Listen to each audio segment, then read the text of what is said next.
This is going to be a match review of my most memorable match in college. 4 years prior, I wrestled this guy my first round at sophomore nationals. He not only pinned me in the first period, but injured me and took me out for the entire tournament. This guy later on went on to win the tournament, and after 4 years of waiting, I finally get my rematch. The match starts off, we both step on the line. He's wearing the exact same singlet that he beat me up in 4 years prior. Match starts off with some heavy hand fighting, and I'm always stalking him. If you guys notice, whenever I'm in the open, I'm very low in my stance. I'll rewind it real quick. Very low in my stance. I'm not coming out of my stance to tie up. That's when you're vulnerable. That's when they can attack. Always keeping one hand on the mat, making sure I am low enough. I'm hand fighting normally in this match to a righty collar tie, and I'm trying to dig to this underhook position. Right there, I have what's called a head pinch when my hands lock, and I'm just looking to drive him out of bounds here. Watch there. He wanted to circle back in. I need to control the out of bounds line. So watch how I shuffle right to make sure he doesn't circle back in, and I shoot him straight out of bounds. That allows me to get a stalling call. Funny thing, the guy in the back right here, back left, hopping up and down, he beat me for 3rd and 4th place at the New England Championships. But his name's Cody Hughes, great wrestler. But we'll keep going. Good stance, collar tie again, digging to my underhooks. Got my head pinch position, looking for my throw.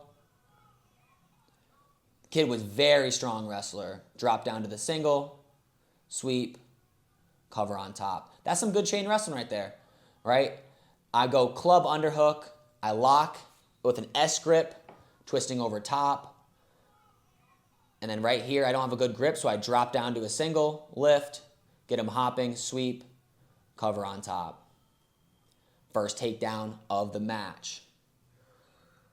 And I start cutting him. Look at how I get right to my tie-up. My right hand is right on the inside tie, and my head is inside his, or on the side of his neck there to prevent him from shooting on me. Right when the points are given to my opponent, right when that escape point is given, I start attacking again. Right? Got to keep that pace high as I'm wrestling. Always had jammed fingers when I wrestled too. Again, back in that head pinch position, trying for my foot sweep. I go back and forth between the foot sweep and the head pinch a lot. The head pinch is where you go for like a headlock, and then sometimes I'll add that foot sweep in. Back to the collar tie. Let's watch that again, because I hit this shot so many times in this match. So I'm going collar tie, trying to get underhook. If I can't, I go for this clear. I clear his over tie and go for a sweep single. So I'll pause it on the point right here, right? So I have a collar tie. His other arm is draped over the top, digging into my neck. And what I do is just build some pressure up. Then I clear that off and go for my sweep single. Clear that off, sweep in, then control up into the hips. Get a fresh start out of bounds. Didn't want to waste any time, right? Trying to score as many points as I can. Go neutral.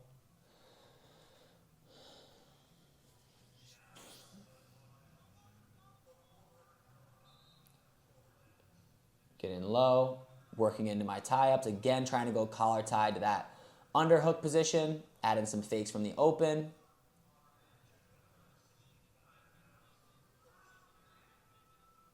Get to that underhook. He shot. Always go back to a sprawl if you can. Sprawling is the best way to defend a shot, and that's going to really get guys tired. Look at how much work he had to do through that position. That's one of the positions I forced there. It actually doesn't hurt my knee at all, but refs do call potentially dangerous sometimes in that position.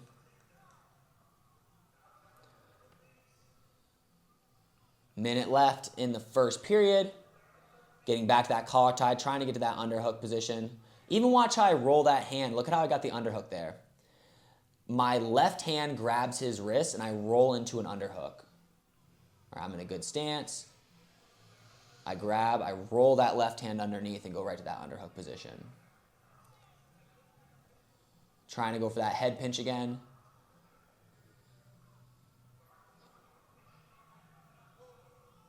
Very dominant position. Very hard for my opponent to do much from that head pinch.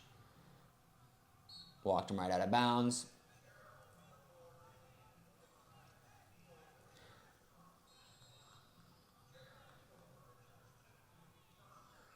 Now the ref was in the way, but that was the exact same shot I took him down with for my second shot. I'm collar tying, he's blocking over top. I just clear and hit that sweep single. Clear, sweep in, lift, cover on top. 30 seconds left in the first period. I think I just ride him out here. Might skip ahead a little bit. Just riding him out, getting some riding time, and then end of the first period, I go down. We'll see if I hit my tripod stand-up, which I pretty much do on everybody. He's lining up on the left side. My hands are going to go to the left, that little shift, then I come up. Watch how I get up there. That's one of my secondary escapes. I'm in the tripod. If I have too much pressure on my hands, I switch knees and pivot to my feet. I'm here, switch knees, bump right up, clear, turn and face. Got my one, sprawl, sprawl, sprawl, underhook knee pick, walk him right out of bounds. Walk him right out of bounds. Another stalling call. You got to get those stalling calls. Just keep, when you're near the out of bounds, you got to shoot them out. It helps you get stalling calls, gives you more points, right? That was my second stalling call, and I think I got another point there. Back to that head pinch position. Now I hit a foot sweep. Got in a little bit of weird position. I should have, from the foot sweep position, I should have pushed his upper body over top of that leg, and I would have been able to put him to his back. That was a little mistake by myself, but still sprawl out of that position. Got to get that arm free. When they have your arm like that, look at how he has my left arm trapped underneath. Got to bounce that arm out. I'm going back to an underhook in this position, in this case. Even notice that. You might not know what I'm doing there, but what can somebody do from an underhook? They can do a fireman's carry. Overhook. So if I stand up to my feet and I'm not prepared, he can reach in and dump. But watch what I do with my right hand. I take my right hand and I have control of his left hand here. Look, see that thumb block there? I thumb block that arm because I don't want him shooting underneath and getting that fireman's carry. So I'm preventing him from shooting underneath that fireman's carry or a dump. Keeping that block, staying kind of low, making sure he can't shoot back in until I get my arm free. Again, shoot him out, shoot him out. I don't know if that was, I think that was stalling. I get a lot of stalling calls because of that pace that I have. Got to be careful of them shooting it on you when you're pushing a lot. Ooh, tried that same shot again. He was more prepared that time, right? That collar tie, he's draping over top again. Collar tie, he's draping. Look at his left hand kind of punching me in the neck. I'm just clearing my hands. Good. Back to my collar tie. Look, I'm going to go again from here. I have my collar tie. He's draped over top. I'm just building pressure up. Now I got my underhook. Back to that head pinch. I'm really just using two ties this match. This head pinch and then a righty collar tie. Again, shooting him right out. They gave me a little action there, but that could have been stalling too. I don't know how often this guy's been shooting. I think very often. Back to that collar tie. He's even right there. It wasn't as good, but I got right in. Collar tie, I clear and drop right into that single leg. Pull, drop in, head up, step the bottom leg, get my takedown there. 30 seconds left. I don't know if I ride him out here or not. I can skip a little bit ahead. I don't think really much happens. Just keeping him flat. Period's over. I cut him. Start of the third period, cut him. Right? 11-3. Got a riding time or above riding time if the match was over. Again, hand fighting. Just keeping that pace on him. He has so many stalling calls right now. If I could just rack a lot of points up. Pushing him towards the out of bounds. Clear again. The ref was in the away there, but that was the exact same shot again where I clear and hit a sweep single. He has the over drape. If you watch, I step back, boom, drop right into that single. I'm out the back door. Cover quickly, finish on the edge, get a fresh start.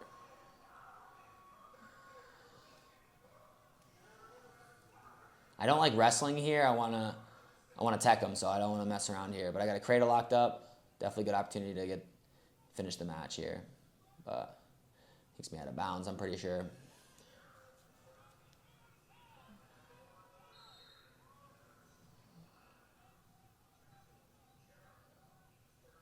(13-3). Minute 44 riding time.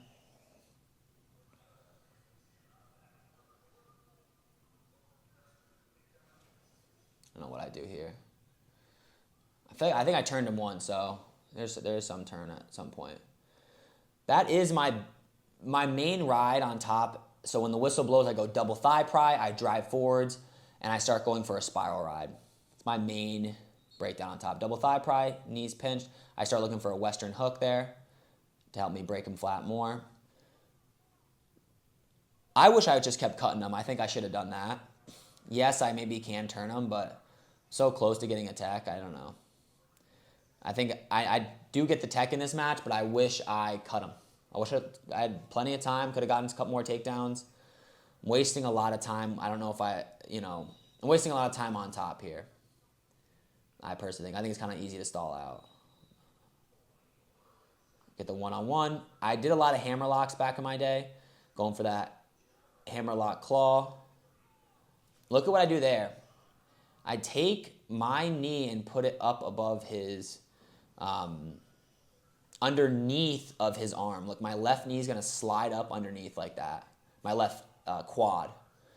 Look to dig. I was trying to dig an arm bar in, but I used that leg there so it's harder for him to slip his arm free when I was going for that bar. Now I go for that claw tilt. Great turn. Feel like hammer locks. Switch off to a power half. Keep my hips on top.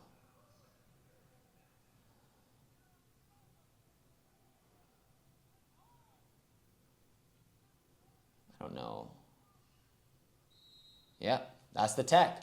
That's how good you can get in 4 years. In a short period of time, you can go from getting pinned by the national champ in 30 seconds to teching him in college. And that's why I encourage you guys, if you're not at your goal, you're a junior, senior in high school, and you want to be a very good wrestler, you're not at your goal, you have more time than you think. If you're going to wrestle in college, can you be good enough 5 years from now?